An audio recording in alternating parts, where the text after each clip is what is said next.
الرحیم اللہم صل علی محمد النبی الأمی وعلی آلہ وسلم تسلیما۔ معجزات نبوی صلی اللہ علیہ وسلم کا انسائکلوپیڈیا۔ اس میں زمینی معجزات کے تعلق سے واقعات اور روایتیں پڑھی جا رہی ہیں۔ آج حدیث زرع اور زہر آلود بکری کا واقعہ پڑھا جا رہا ہے۔ امام احمد رحمۃ اللہ علیہ رسول اللہ صلی اللہ علیہ وسلم کے غلام ابو رافع سے بیان کرتے ہیں کہ انہیں ایک بکری ہدیے میں دی گئی تو انہوں نے اسے ہانڈی میں رکھ دیا۔ اتنے میں رسول اللہ صلی اللہ علیہ وسلم داخل ہوئے اور پوچھا، اے رافع یہ کیا ہے؟ انہوں نے جواب دیا، اے اللہ کے رسول صلی اللہ علیہ وسلم یہ بکری ہے جو ہمیں ہدیے میں دی گئی ہے اور میں نے اسے ہانڈی میں پکا رکھا ہے۔ رسول اللہ صلی اللہ علیہ وسلم نے فرمایا، اے ابو رافع مجھے بکری کا بازو دو۔ میں نے آپ صلی اللہ علیہ وسلم کو بازو دیا۔ پھر آپ صلی اللہ علیہ وسلم نے کہا، دوسرا بھی دو۔ میں دوسرا بازو بھی آپ کو دے دیا۔ آپ صلی اللہ علیہ وسلم نے پھر فرمایا، بازو دو۔ میں نے عرض کیا، یا رسول اللہ صلی اللہ علیہ وسلم بکری کے تو دو ہی بازو ہوتے ہیں۔ رسول اللہ صلی اللہ علیہ وسلم نے فرمایا، اگر تو خاموش رہتا تو یکے بعد دیگرے مجھے بازو دیتا رہتا جب تک کہ میں خود ہی خاموش نہ ہو جاتا۔ پھر آپ صلی اللہ علیہ وسلم نے وضو کا پانی منگوایا، کلی کیا اور اپنی انگلیوں کے اطراف کو دھویا، پھر کھڑے ہوئے اور نماز پڑھی۔ واپس آئے تو ان کے پاس ٹھنڈا گوشت کھایا، پھر مسجد میں داخل ہو کر نماز پڑھی اور پانی نہیں چھوا۔ ایک دوسری روایت میں ہے کہ میں یعنی ابو رافع میں نے کہا، اے اللہ کے رسول صلی اللہ علیہ وسلم کیا ایک بکری کو دو سے زیادہ بازو ہوتے ہیں؟ آپ صلی اللہ علیہ وسلم نے فرمایا، اگر تو خاموش رہتا تو میں جب تک مانگتا رہتا تو مجھے بازو دیتا رہتا۔ ابو رافع کہتے ہیں کہ رسول اللہ صلی اللہ علیہ وسلم کو بکری کا بازو بہت ہی پسند تھا۔ ابن کثیر رحمۃ اللہ علیہ کہتے ہیں کہ یہی وجہ ہے کہ جب خیبر کے یہودیوں کو اللہ کی لعنتیں ہوں ان پر، جب ان کو معلوم ہوا کہ آپ صلی اللہ علیہ وسلم کو بازو بہت پسند ہے تو انہوں نے بکری کے بازو میں زہر ملا دیا، جس کو زینب یہودیہ نے آپ صلی اللہ علیہ وسلم کی خدمت میں پیش کیا۔ پھر آپ صلی اللہ علیہ وسلم کو بازو نے اپنے اندر زہر لگائے جانے کی خبر دی، یعنی گوشت کے اس ٹکڑے نے۔ نیز امام احمد رحمۃ اللہ علیہ ابو ہریرہ رضی اللہ عنہ سے بیان کرتے ہیں کہ جب خیبر فتح ہو گیا تو رسول اللہ صلی اللہ علیہ وسلم کو ایک زہر آلود بکری ہدیہ دی گئی۔ رسول اللہ صلی اللہ علیہ وسلم نے فرمایا، یہاں جتنے یہودی ہیں انہیں میرے پاس جمع کرو۔ چنانچہ آپ صلی اللہ علیہ وسلم کے پاس یہودی جمع کیے گئے۔ نبی کریم صلی اللہ علیہ وسلم نے فرمایا، میں تم سے کسی چیز کے بارے میں پوچھنا چاہتا ہوں، کیا تم مجھے سچ سچ بتاؤ گے؟ انہوں نے جواب دیا کہ ہاں اے ابو القاسم۔ رسول اللہ صلی اللہ علیہ وسلم نے پوچھا، تمہارا سردار کون ہے؟ انہوں نے جواب دیا کہ ہمارا سردار فلاں آدمی ہے۔ رسول اللہ صلی اللہ علیہ وسلم نے فرمایا، تم جھوٹے ہو، بلکہ تمہارا سردار فلاں ہے۔ یہودیوں نے کہا کہ آپ صلی اللہ علیہ وسلم نے بالکل سچ فرمایا۔ پھر رسول اللہ صلی اللہ علیہ وسلم نے پوچھا، میں تم سے کسی چیز کے متعلق پوچھوں گا، کیا تم سچ سچ بتا دو گے؟ انہوں نے کہا کہ ہاں اے ابو القاسم، اور اگر ہم جھوٹ بولیں گے تو آپ ہمارا کذب یعنی جھوٹ جان جائیں گے، جیسا کہ آپ نے ہمارے سردار کے متعلق جھوٹ جواب کو جان لیا۔ رسول اللہ صلی اللہ علیہ وسلم نے پوچھا، آگ میں کون لوگ داخل ہوں گے؟ انہوں نے کہا کہ ہم آگ میں چند دن ہی رہیں گے، پھر اس کے بعد آپ سب داخل ہوں گے۔ رسول اللہ صلی اللہ علیہ وسلم نے فرمایا، اللہ کی قسم ہم تمہارے بعد آگ میں ہرگز داخل نہیں ہوں گے۔ پھر آپ صلی اللہ علیہ وسلم نے ان سے فرمایا، جب میں تم سے کوئی سوال پوچھوں تو کیا تم مجھے سچ سچ بتاؤ گے؟ انہوں نے کہا کہ ہاں اے ابو القاسم۔ آپ صلی اللہ علیہ وسلم نے پوچھا، کیا تم نے اس بکری میں زہر ملایا تھا؟ انہوں نے کہا کہ ہاں۔ آپ صلی اللہ علیہ وسلم نے پوچھا، ایسا کرنے پر تمہیں کس چیز نے ابھارا؟ انہوں نے جواب دیا کہ ہم چاہتے تھے کہ اگر آپ صلی اللہ علیہ وسلم جھوٹے ہوں گے تو ہمیں آپ سے چھٹکارا مل جائے گا، اور اگر واقعی آپ نبی ہیں تو یہ زہر آپ کو نقصان نہیں پہنچا سکتا۔ اس حدیث کو امام بخاری نے کتاب الجزیہ میں عبداللہ بن یوسف سے اور کتاب المغازی میں قتیبہ سے روایت کیا ہے، اور صحیحین میں انس بن مالک رضی اللہ عنہ سے مروی ہے کہ ایک یہودی عورت زہر آلود بکری لے کر رسول اللہ صلی اللہ علیہ وسلم کے پاس آئی۔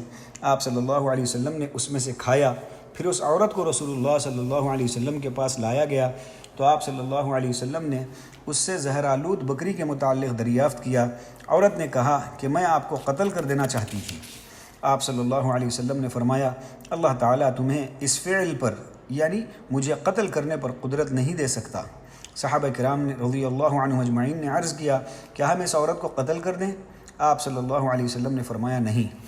انس رضی اللہ عنہ کہتے ہیں کہ اس کے بعد میں رسول اللہ صلی اللہ علیہ وسلم کے حلق کے کوے میں اس کا اثر برابر پہچانتا رہا۔ ابو داود رحمۃ اللہ علیہ جابر بن عبداللہ رضی اللہ عنہ سے روایت کرتے ہیں کہ خیبر کی ایک یہودی عورت نے ایک بھنی ہوئی بکری میں زہر ملا کر رسول اللہ صلی اللہ علیہ وسلم کو بطور ہدیہ پیش کیا۔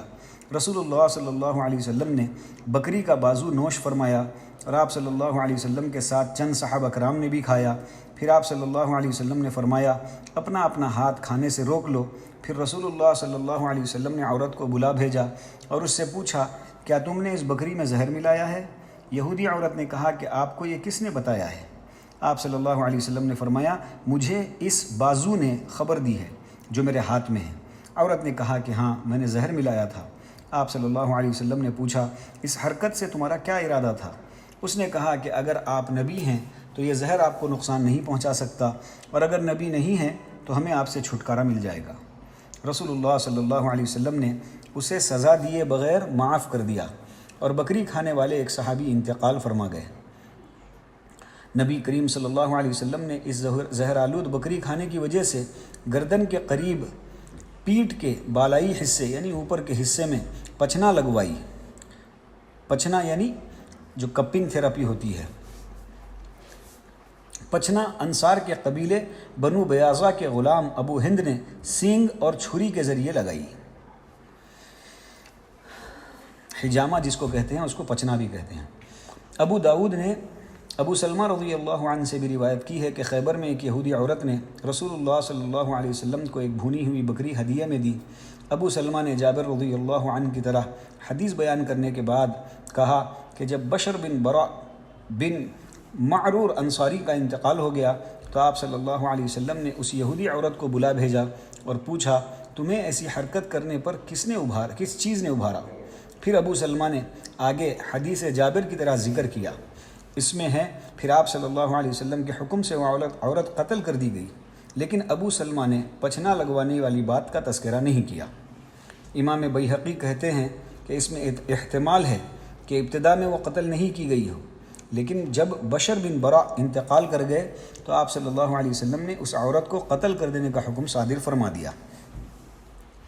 ابن الحیعہ نے ابو اسود سے اور انہوں نے عروہ سے اور اسی طرح موسیٰ بن عقبہ نے زہری سے روایت کی ہے کہ جب رسول اللہ صلی اللہ علیہ وسلم نے خیبر کو فتح کیا اور ان میں سے قتل کیے جانے والے قتل کر دیے گئے تو زینب بنت حارثہ یہودیہ نے جو مرحب کی بیٹی تھی صفیہ کے لیے ایک بھونی ہوئی زہر آلود بکری ہدیہ بھیجا جس کے شانہ اور بازو میں زہر ملا دیا تھا، کیونکہ اسے خبر ملی تھی کہ رسول اللہ صلی اللہ علیہ وسلم بکری کے ان اعضاء کو زیادہ پسند فرماتے ہیں۔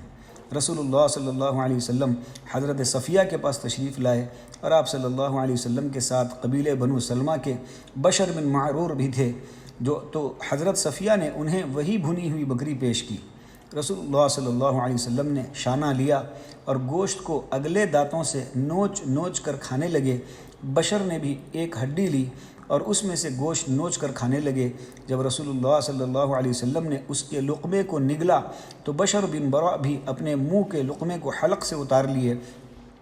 رسول اللہ صلی اللہ علیہ وسلم نے فرمایا اپنا ہاتھ کھانے سے روک لو کیونکہ اس بکری کا شانہ مجھے اس میں موت کی خبر دے رہا ہے۔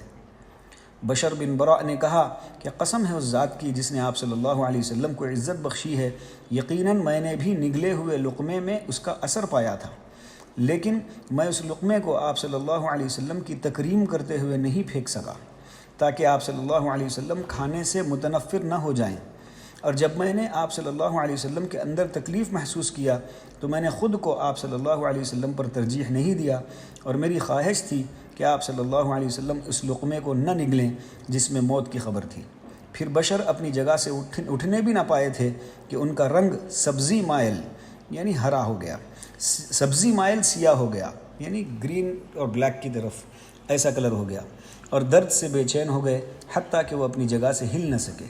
جابر رضی اللہ عنہ بیان کرتے ہیں کہ اس دن رسول اللہ صلی اللہ علیہ وسلم نے پچھنا لگوایا کپنگ تھراپی جس کو بولتے ہیں، حجامہ جس کو بولتے ہیں، کہ آپ صلی اللہ علیہ وسلم نے اس دن پچھنا لگوایا، اور پچھنا بنو بیاضہ کے ایک غلام نے سینگ اور چھری سے لگائی۔